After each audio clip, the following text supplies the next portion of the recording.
Hello mga Marikoy, welcome sa aming mini vlog. Ito nga pala yung ganap namin ngayong araw. Ngayong araw nga ay nandito nga kami sa school. Susunduin kasi namin ngayon si Ate Tomtom. Siyempre kasama ko pa din nga itong batang makulit na to, diba? Happy yarn. Ayaw kasi niyang magpaiwan kaya ito at kasama ko nga siya. Fast forward nga ito at nakauwi na nga kami. Kumakain nga siya na itong paborito niyang pochi. Tinanggal ko nga muna yung ipit niya para nga makapagpahinga itong buhok niya. Hinayaan ko nga lang siya dito sa kinakain niya dahil happy naman siya dyan. At syempre meron din katabing tubig dahil matamis nga itong kinakain niya. At maya maya nga inaya ko siya pumunta sa papa niya at dahil napakabilis nga niya. O diba, nagpapaganda pa nga dito sa may taxi kaso hindi nga niya abot yung salamin. At eto, binuhat ko na nga para makita niya yung mukha niya. O diba, napaka-cute. Binaba ko na nga rin dahil ang bigat-bigat niya na nga. Buti nga ngayon ay naglalakad siya dahil minsan ayaw nga niyang maglakad at gusto lang niya buhat-buhat. At eto, sinisilip niya na nga yung papa niya dahil nakikita na nga namin. O diba, kala mo naman talaga ang tagal hindi nagkita. Ay, Diyos mio.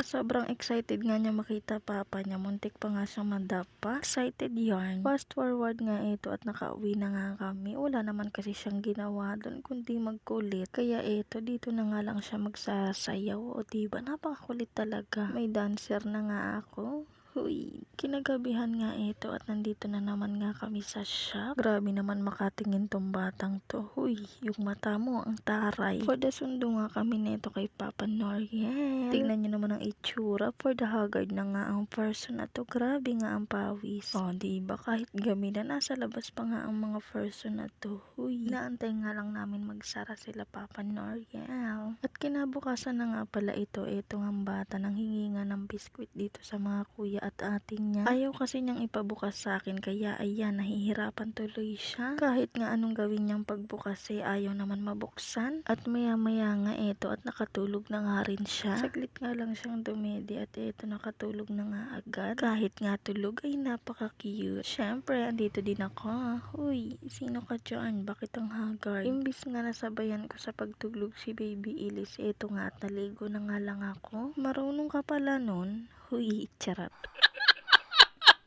Grabe kasi ang init for today's video. Ito nga at lumabas na nga lang ako para nga bumili dito sa may tabing tindahan. Kita nyo naman, grabe nga ang init sa labas. Kaya napaligo talaga ako dahil init na talaga ako. Tulog din naman si Baby Elise kaya naman mabilisang ligo lang at baka nga biglang magising. At kahit naligo na nga ako ay init na init pa rin ako. At dahil mainit nga ito at naglaba nga ako ng mga damit, mabilis na lang kasi yan matuyo dahil nakadryer nga yan. Ito nga pala yung binili ko, gatas. O diba, hindi na kape. Huy, pas nga muna kasi ako sa kape. Ay grabe naman kasi. Nung nakaraan kasi bigla nga ako minaramdamang masakit sa sikmura ko. Kaya medyo tinigil ko nga muna yung pagkakape. Pwede naman magkape pero wag lang mayat maya. Grabe naman kasi ang pagkakape ng person na to. Kaya eto, for the gatas nga muna ang person. Kahit di ko pa nga natanggal yung nasa ulo ko ay for the go na yan. Tulad nga rin nung nagkakape ako kahit nga napakainit ng panahon ay for the kape. O diba, grabe nga ang init. Hanggang dito na lang tong video na to. Bye!